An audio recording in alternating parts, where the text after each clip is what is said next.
Hi hello అందరికీ నమస్కారం. నేను మీ Priya. Welcome back to Aadya media. ఈరోజు మనతో ఏపీ పాలిటిక్స్ డిస్కస్ చేయడానికి ముప్ప అంకంరావు గారు ఉన్నారు, రాజకీయ విశ్లేషకులు. ఆయనతో మాట్లాడదాం. నమస్తే సార్. నమస్తే అమ్మా. ఏపీలో రోజు రోజుకి పొలిటికల్ హీట్ బాగా పెరిగిపోతుందన్నమాట. ఒకవైపు లేఖలు, ప్రసంగాలు ఇవన్నీ జరుగుతుంటే ఒకవైపు పాదయాత్రలు. ఫస్ట్లో రాజశేఖర రెడ్డి గారు పాదయాత్ర చేశారు, ముఖ్యమంత్రి అయ్యారు. తర్వాత చంద్రబాబు నాయుడు గారు పాదయాత్ర చేశారు, ఆయన ముఖ్యమంత్రి అయ్యారు. తర్వాత జగన్ గారు చేశారు, దాన్ని షర్మిల గారు కొనసాగించారు, జగన్ గారు ముఖ్యమంత్రి అయ్యారు. ఇప్పుడు నారా లోకేష్ గారు చేస్తున్నారు. దీని గురించి మీరేమంటారు అసలు? అంటే ఈరోజు ఆంధ్ర రాష్ట్ర రాజకీయ పరిస్థితులను చూసుకుంటా ఉంటే ఎన్నికలు సమీపిస్తున్న తరుణంలో ఆ రోజు రాజశేఖర రెడ్డి గారు 2003లో పాదయాత్ర పూర్తి చేసుకొని ఆ రోజు ఆయనకి ఒక లక్ష్యం అంటూ ఉంది. కారణం ఏంటంటే ఆ రోజు రాజశేఖర రెడ్డి గారి లక్ష్యం ఏందయ్యా అంటే కాంగ్రెస్ పార్టీలో అనేక మంది ఉన్నారు, ప్రముఖులు ఉన్నారు. ఆ రోజు రాజశేఖర రెడ్డి గారికి సమకాలికులు ఉన్నారు, ఆయన కంటే సీనియర్లు ఉన్నారు ఆ రోజుల్లో. కాబట్టి ఆయన ఒక నాయకుడిగా ఎదగడం కోసం, తిరుగులేని నాయకుడిగా తయారవడం కోసం ఆ రోజు పాదయాత్ర చేశాడు. ఆయన లక్ష్యం నెరవేరింది. అంటే పోటీ లేకుండా చేసుకున్నాడు. ఆ రోజు పోటీ లేకుండా చేసుకున్నాడు. పాదయాత్ర విజయవంతమైంది. స్పందన కూడా బాగా జరిగింది ఆ రోజు. ఎందుకంటే ఆ రోజు జరిగిన అబద్ధ ప్రచారాలని బాగా నమ్మటం కూడా జరిగింది. ఆ రోజు ఆంధ్ర రాష్ట్రంలో ఉన్న కరువు కాటకాలు కూడా ఆయనకి బాగా కలిసి వచ్చినాయి. కాబట్టి ఆ రోజు ఆయన పాదయాత్ర విజయవంతమైంది. దానికి స్పందన కూడా బాగా వచ్చింది. ముఖ్యమంత్రి కూడా అవటం జరిగింది. తర్వాత జరిగిన పరిణామాల్లో 2013లో చంద్రబాబు నాయుడు గారు పాదయాత్ర చేయటం, మరి దానికి స్పందన బాగా రావటం, ఆయన ముఖ్యమంత్రి కావటం కూడా జరిగింది. ఈలోపు మధ్యలో ఆయన జగన్మోహన్ రెడ్డి గారు ఓదార్పు యాత్ర చేశారు. ఆ ఓదార్పు యాత్ర అంటే తన తండ్రి అకాల మరణం చెందినందువల్ల మామూలుగా ఆత్మహత్యలు చేసుకున్న కుటుంబాలను పరామర్శించాలనే ఉద్దేశంతో ఆయన ఓదార్పు యాత్ర ప్రారంభించడం జరిగింది. ఆ ఓదార్పు యాత్ర జరిగే టైంలోనే ఆయన్ని మామూలుగా వద్దని చెప్పని కాంగ్రెస్ పార్టీ చేయటం, కాదని చెప్పని ఆయన బయటకు వచ్చేసి సొంత పార్టీ పెట్టుకోవటం, మరి ఉప ఎన్నికలు రావటం, పార్టీ విజయవంతం కావటం కూడా జరిగింది. ఆ తర్వాత పరిణామాల్లో ఆయన్ని అరెస్ట్ చేయడం జరిగింది. అరెస్ట్ చేసినప్పుడు షర్మిల గారు ఆ పాదయాత్రను కూడా పూర్తి చేయడం జరిగింది. ఎక్కడైతే ఆగిందో అక్కడి నుంచి మొదలుపెట్టేసి తర్వాత చంద్రబాబు నాయుడు గారు చేశారు. మరి విభజిత ఆంధ్ర రాష్ట్రం ముఖ్యమంత్రి కూడా అవటం జరిగింది ఆయన. అంటే వీళ్ళ ముగ్గురు ప్రస్తావనలు చూసుకుంటే మొట్టమొదట రాజశేఖర రెడ్డి గారు చేశారు, ముఖ్యమంత్రి అయ్యారు. చంద్రబాబు గారు చేశారు, ముఖ్యమంత్రి అయ్యారు. ఇప్పుడు మధ్యలో 2018లో జగన్మోహన్ రెడ్డి గారు కూడా పాదయాత్ర చేయటం జరిగింది. ఆయన కూడా ముఖ్యమంత్రి అయ్యారు. ఇప్పుడు జనంలో ఉన్నటువంటి ఆలోచన ఏంటంటే ఇదే సెంటిమెంట్ రిపీట్ అవ్వబోతుంది అనేది. కాకపోతే ఇక్కడ ప్రజలు అర్థం చేసుకోవాల్సిందంటే ఆ ముగ్గురు ప్రస్థానం వేరు. ఆ రోజు జరిగింది. రాజశేఖర రెడ్డి గారు ముఖ్యమంత్రి పీఠం కోసం చేశారు, ఆయన విజయవంతం అయ్యారు. చంద్రబాబు నాయుడు గారు అంతకుముందే ముఖ్యమంత్రిగా చేశారు, మళ్ళీ దీనికోసం చేయడం జరిగింది. ఆయన విజయవంతమై ముఖ్యమంత్రిగా అవడం జరిగింది. అంటే ఆ రోజు రాజశేఖర రెడ్డి గారు తొలిసారి ముఖ్యమంత్రి కోసం ఆయన చేశారు, చంద్రబాబు నాయుడు గారు రాష్ట్రం కోసం చేయడం జరిగింది. ఆయన ముఖ్యమంత్రిగా మళ్ళీ జనం ఆమోదించడం జరిగింది. తర్వాత జగన్మోహన్ రెడ్డి గారు పాదయాత్ర చేశారు, ఆయన ముఖ్యమంత్రి పీఠం అధిరోహించడం జరిగింది. ఇప్పుడు నారా లోకేష్ గారు కూడా ముఖ్యమంత్రి అవుతారా? మరి లేదమ్మా. నారా లోకేష్ గారు ఈరోజు ఆంధ్ర రాష్ట్ర పరిస్థితులను దృష్టిలో పెట్టుకొని ప్రజలను చైతన్యవంతం చేసుకోసం సమస్యలు ఏంటో తెలుసుకొని స్థానిక సమస్యలు, రాష్ట్ర సమస్యలు వాళ్ళకి అర్థమయ్యే విధంగా గత ప్రభుత్వం ఏం చేసింది, ఈ ప్రభుత్వం ఏం చేస్తుంది, దీన్ని దృష్టిలో పెట్టుకొని ప్రజలను వివరించడం కోసం ఈ పాదయాత్ర మొదలుపెట్టాడు ఆయన. అంటే ఈ పాలన ఆ రోజు గత ప్రభుత్వంలో వాళ్ళు చేసిన పొరపాట్లు, ఎందుకంటే వాళ్ళు చేసినవి కూడా చెప్పుకోలేకపోయారు రోజు.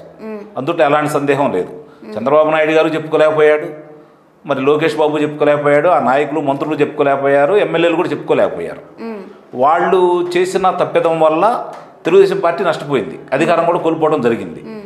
మళ్ళీ ఈరోజు ఇతను మొదలుపెట్టింది కారణం ఏందయ్యా అంటే మా నాయకుడు చంద్రబాబు నాయుడు, ముఖ్యమంత్రి చంద్రబాబు నాయుడు గారు, కానీ యువకుడు కాబట్టి ఈరోజు యువత ఎట్లా ఉంది, యువతకు రావాల్సిన ఉద్యోగాలన్నీ రాకుండా ఎలా పోతున్నాయి, పరిశ్రమలు తరలిపోతున్నాయి. కాబట్టి ఇక్కడికి ఇంతకుముందు ఉన్న పరిశ్రమలు వెళ్ళిపోయినాయి, రాబోయే పరిశ్రమలు రావటం లేదు, రావాల్సిన పరిశ్రమలు వాటిని కూడా తరిమేస్తున్నారు. ఉండ పరిశ్రమలు విస్తరణ చేయకుండా ఆపగలుగుతున్నారు వీళ్ళు.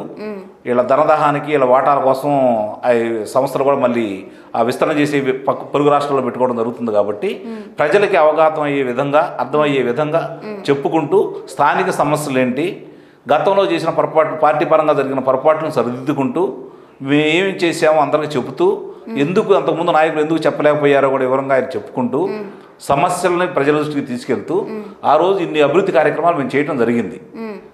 రోడ్లు వేశారు. ఆయన హయాంలో ఆయన పంచాయతీరాజ్ శాఖ మంత్రిగా ఉండగా 25,000 కిలోమీటర్ల సిమెంట్ రోడ్ వేయడం జరిగింది ఆంధ్ర రాష్ట్రంలో.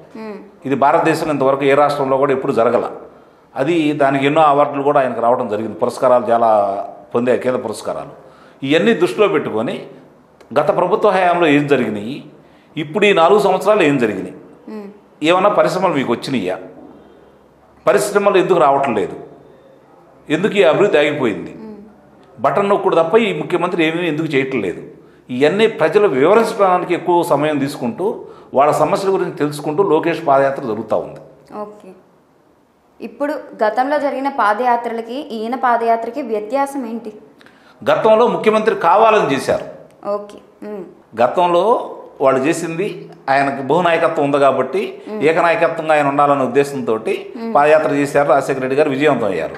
చంద్రబాబు నాయుడు గారు పాదయాత్ర ఎందుకు చేశారంటే ఆ రోజు ఉన్న పరిస్థితుల్లో రాష్ట్రంలో జరుగుతున్న అన్యాయాలని, కాంగ్రెస్ ప్రభుత్వంలో జరుగుతున్నటువంటి కార్యక్రమాలని ఎండగట్టడం కోసం ఆయన పాదయాత్ర చేశాడు.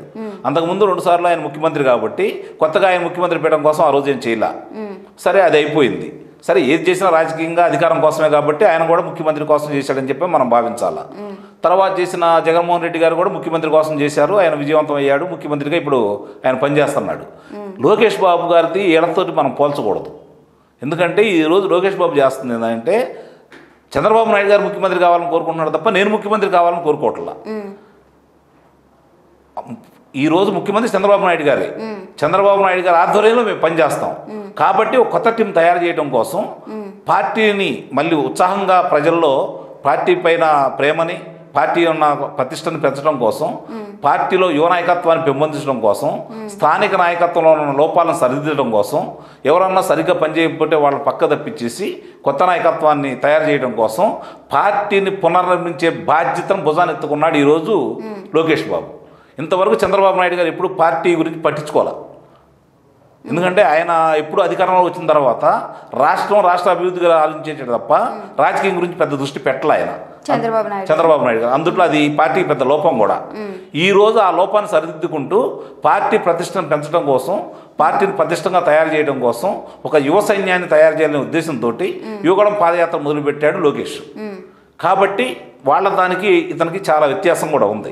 కాదు, ఇప్పుడు జరుగుతున్నటువంటి ఇబ్బందికరమైన పరిణామం ఏంటంటే ఆ రోజు వాళ్ళకి పాదయాత్ర జరిగినంత ప్రచారం లోకేష్ బాబు ఇంత విజయవంతంగా చేసుకుంటూ వెళ్తున్నా కూడా ఈ ప్రభుత్వ లోపాలు ఎత్తి చూపుకుంటూ గత ప్రభుత్వం చేసినటువంటి అభివృద్ధి కార్యక్రమాల గురించి వివరంగా చెప్తున్నా కూడా దీన్ని అంత ప్రచారం జరగట్లేదు అనేది నా అభిప్రాయం. అది ఎందుకు ఏంటనేది కూడా వాళ్ళు కూడా విశ్లేషణ చేసుకోవాలి. ఎందుకంటే లోకేష్ ఇంత కష్టపడి చేస్తున్నప్పుడు ఇంత చక్కగా పాదయాత్రలో ప్రజలతో మమేకమైపోతూ, ముఖ్యంగా యువతతోటి, వివిధ సంఘాలతోటి, వివిధ కులాలతోటి మమేకమైపోతూ వాళ్ళ సమస్యల గురించి తెలుసుకుంటూ గత ప్రభుత్వం వాళ్ళ కోసం ఏం చేసింది వివరంగా చెప్పుకుంటూ ముందుకెళ్తున్నటువంటి లోకేష్ గారి యువగళం పాదయాత్ర రాయలసీమ జిల్లాల్లో మొదలుపెట్టినటువంటి చిత్తూరు జిల్లాలో ప్రారంభం ఒక రకంగా జరిగినా కూడా అనంతపురం జిల్లా కానించి అద్భుతమైన స్పందనతోటి, విపరీతమైన ప్రజాదరణతోటి చాలా విజయవంతమైంది. వాళ్ళు కూడా ఊహించుండరు, తెలుగుదేశం పార్టీ వాళ్ళు కూడా ఊహించుండరు ఇది. కానీ ఈరోజు అంత ప్రజాదరణతో జరుగుతున్నటువంటి యువగళం పాదయాత్ర అంత ప్రచారం పొందలేదనేది నిస్సందేహంగా మనం చెప్పుకోవాలి.